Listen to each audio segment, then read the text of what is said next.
এত মানুষের রক্তের সঙ্গে বেইমানি করা সম্ভব নয়। সর্বোচ্চ শক্তি দিয়ে ভোটের অধিকার নিশ্চিত করার চেষ্টা চালাবো। জনগণকে এমনই আশ্বাস দিয়েছেন নতুন প্রধান নির্বাচন কমিশনার নাসির উদ্দিন। নিরপেক্ষ ও বিশ্বাসযোগ্য নির্বাচনের জন্য নির্বাচন কমিশন লেভেল প্লেইং ফিল্ড তৈরি করে দিবে বলে জানিয়েছেন তিনি। অবসরপ্রাপ্ত সচিব এএমএম নাসির উদ্দিনের নেতৃত্বে 5 সদস্যের নতুন নির্বাচন কমিশন গঠন করে দিয়েছেন রাষ্ট্রপতি মোহাম্মদ শাহাবুদ্দিন, যে কমিশনের উপর থাকবে পরবর্তী জাতীয় সংসদ নির্বাচন আয়োজনের প্রধান ভার।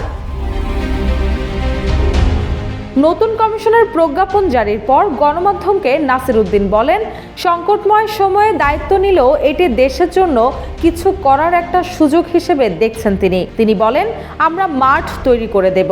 যারা নির্বাচনে যেতে চান তারা অংশ নেবেন। জাতিকে একটি অবাধ, সুষ্ঠু ও বিশ্বাসযোগ্য নির্বাচন উপহার দেওয়া আমাদের মূল লক্ষ্য।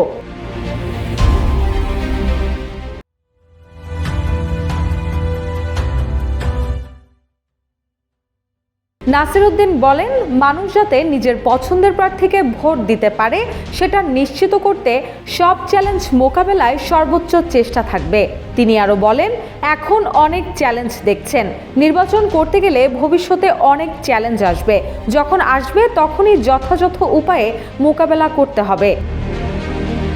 এদিকে আওয়ামী লীগের নির্বাচনে অংশগ্রহণ বিষয়ে বাংলাদেশের বিভিন্ন রাজনৈতিক পক্ষের তরফ থেকে পাল্টাপাল্টি বক্তব্য ও বিতর্ক চলমান রয়েছে। ক্ষমতাচ্যুত দলটিকে নিয়ে নির্বাচন ইস্যুতে এখনই কোনো মন্তব্য করতে চান না নতুন সিইসি। এই প্রসঙ্গে তিনি বলেন, রাজনৈতিক বিতর্ক চলছে, ইলেকশন আসতে আসতে হয়তো সেই বিতর্কের একটা ফয়সালা হবে। আমি এখনো শপথ নেইনি, তাই এখনই এই বিষয়ে কোনো মন্তব্য করতে চাই না। নবগঠিত এই নির্বাচন কমিশনের ওপর আস্থা রাখতে চায় বিএনপি সহ বিভিন্ন দল। বিএনপির নেতারা মনে করছেন, নির্বাচন কমিশন গঠনের মাধ্যমে নির্বাচনী প্রক্রিয়ায় প্রবেশের বার্তা গেল জনগণের কাছে। বিএনপির সঙ্গে যুগপৎ আন্দোলনে থাকা জোট গণতন্ত্র মঞ্চের দুটি দলের নেতারা নাসির উদ্দিনের নেতৃত্বে এই কমিশনের ওপর আস্থা রাখার কথা বলেছেন। তবে ওই জোটের আরেক নেতা ও গণসংহতি আন্দোলনের প্রধান সমন্বয়কারী জোনায়েদ সাকি জানান, নতুন নির্বাচন কমিশনে প্রত্যাশিত কেউ নেই, তাই কমিশন নিয়ে তিনি কোনো মন্তব্য করতে চান না। এছাড়াও জামায়াতে ইসলামের কেন্দ্রীয় প্রচার সম্পাদক মতিউর রহমান আকন্দ বলেন, নতুন কমিশন অংশগ্রহণমূলক, গ্রহণযোগ্য, অবাধ, সুষ্ঠু ও নিরপেক্ষ নির্বাচন করে আস্থার প্রমাণ দেবে। এটাই জামায়াতের প্রত্যাশা। গেল 5 আগস্ট ছাত্র জনতার অভ্যুত্থানে আওয়ামী লীগের শাসনের পতন হয়।